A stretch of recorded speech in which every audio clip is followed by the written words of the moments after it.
Last time I was incarcerated back in 2016. Okay. And it was October 21st. And when I was released, I already had the goal that I wanted to accomplish, which was going back to school and seeking a higher education. So as soon as I got the opportunity, because when I was first released, my husband was murdered, so I buried him. And then I went to a program with my daughter.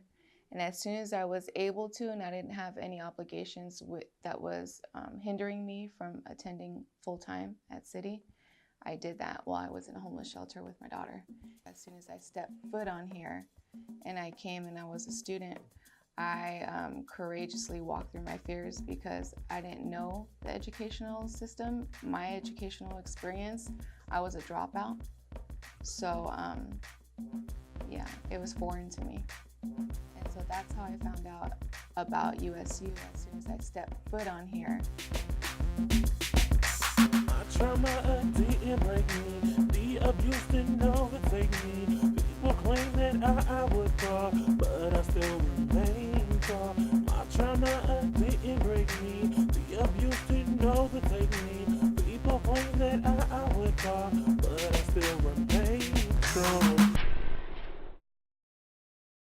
So when Urban Scholars Union was formulated, and then I knew it was at San Diego City College, I knew that's where I wanted to go, primarily because I knew I was ready to do so, but because I knew there was going to be people just like me reaching for the same type of goals that I wanted to get at.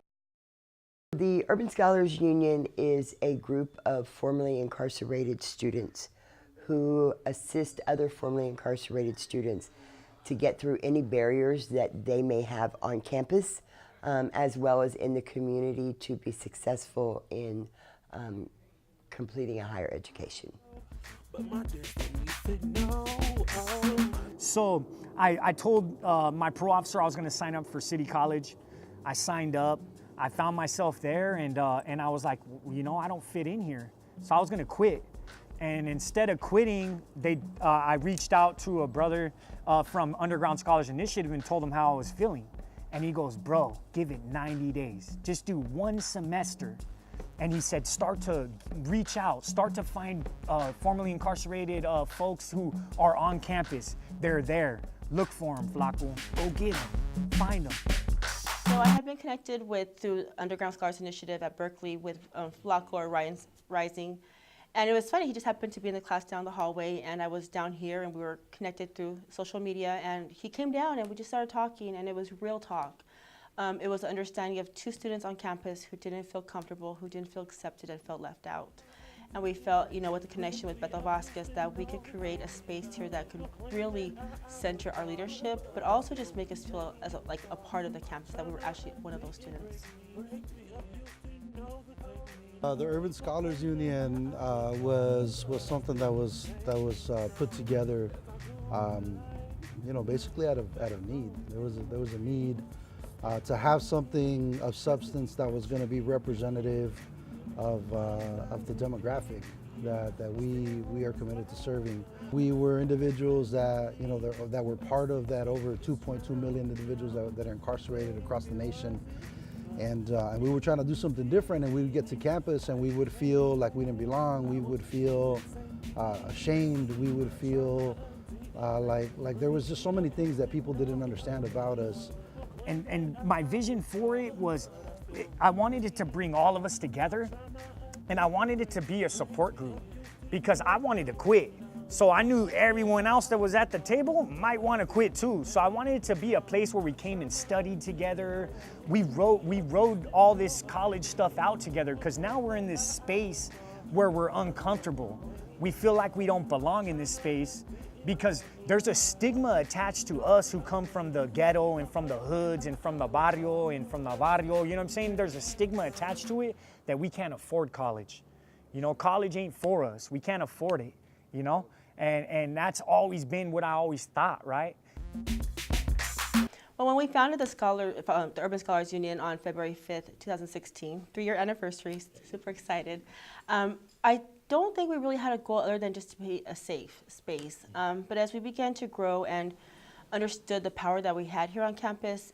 Leadership development was priority, empowerment, and just learning to change our own internal narratives, because how we saw ourselves sometimes when we first started on campus was not something that we really wanted to like kind of interject into the work that we do.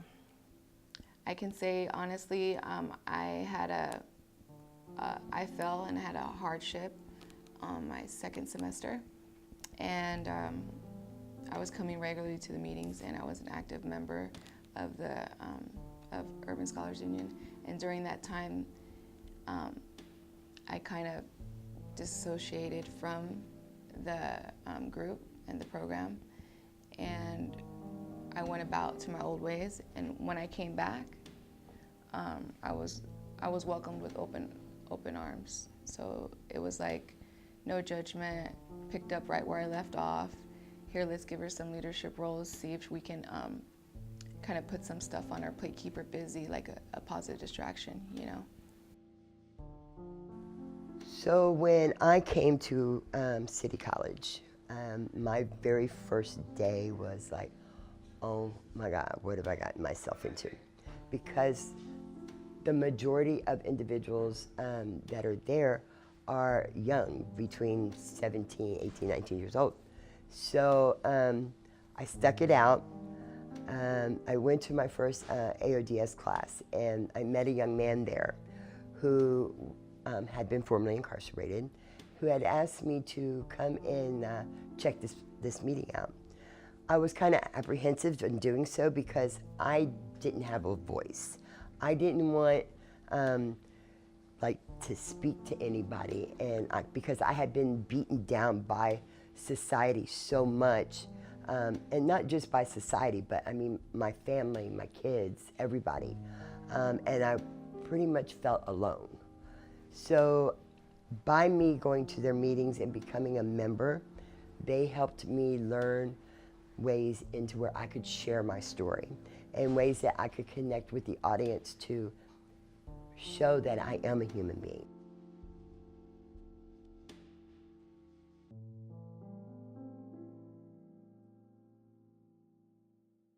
More or less the mission of the Urban Scholars Union was again to be able to fill that void that no other space in education on campus, particularly at San Diego City College, was able to fill or was prepared to fill, right? And so, you know, we strongly believe that those closest to the problem are those closest to the solution. And so because of that, we consider ourselves experts in the things that we experience, on the situations that we've undergone. And so what we've done through the Urban Scholars Union was to, again, be able to create that space where you're valued and you have transformational knowledge and leadership that you've acquired, and you recognize that that's what it is, and you begin to really, you know, to really take account of that empowerment, right, of the value that you have, of the skill sets that you have to offer, and not be held down by the shame of past decisions or mistakes that you've made in the past. The people closest to the problem are closest to the solution, but further from the resources. And I think when we talk about that and we bring that onto campus, we have to hold our administration accountable, we have to hold our professors accountable, which then makes us hold ourselves accountable. The only way a student's going to be empowered to be a full-on progressive student who wants to continue to transfer, to continue their education, and get themselves cut out of the recidivism cycle, is going to be able to have those opportunities. And I think once we can acknowledge with our administration, our professors, and with the students that we belong on this campus, that we can then create a space that's truly meant for us. So we actually are the first student organization at City College to ever offer a scholarship. And it's like, first we're making precedents there, but that means a whole lot to me. Because a lot of us, some can't get financial aid, and jobs and everything else that come, you know, along with the barriers that we have coming home. It makes it difficult, and the more that they try, sometimes it's constant doors slamming in their face. But to know that they have our support, not only as a peer group and a mentor group, but we're also starting to do things such as working with professors to get books so that they don't have that expense, and offering scholarships. These is real people's lives. And if an individual is showing you that they are doing everything that you're asking them to do, and they're doing everything that they committed to you they were going to do, and making leaps and bounds with the ups and downs that life is already putting on them, that should be commended. To what we do, so a student don't have the efforts and decide, well, this is not what I want to do.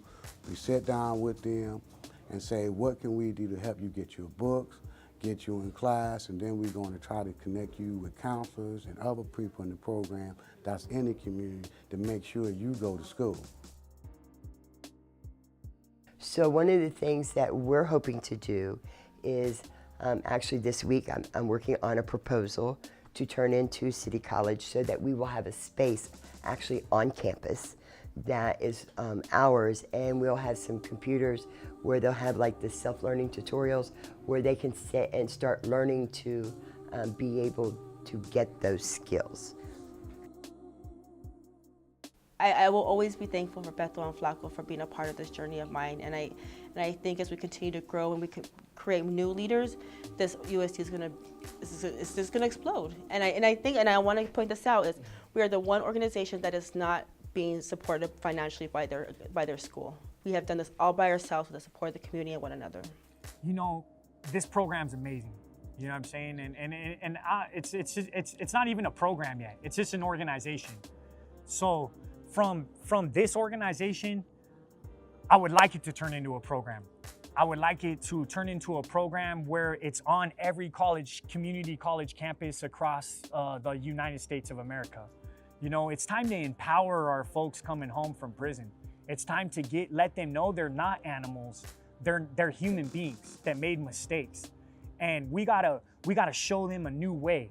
We gotta be mentors to them. It's much more than just saying school, not prison, right? Like, it's saying teach our children they won't go to prison, right? Like, teach our children to be emotionally healthy, teach our children to make right decisions, basically fund schools to be able to prepare our children to be able to be productive members of society. Thus, we won't have the failing prison system.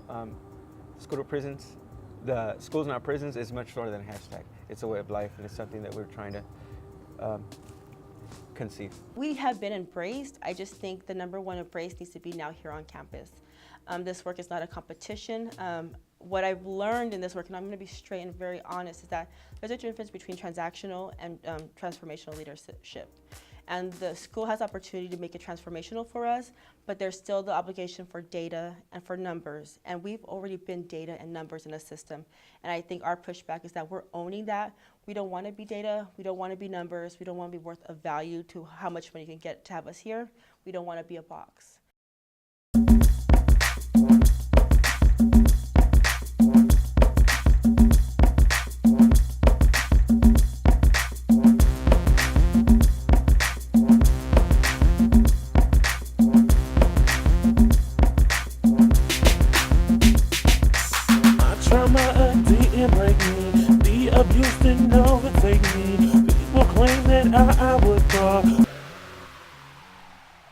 Oh, yeah. Let me see if I did that.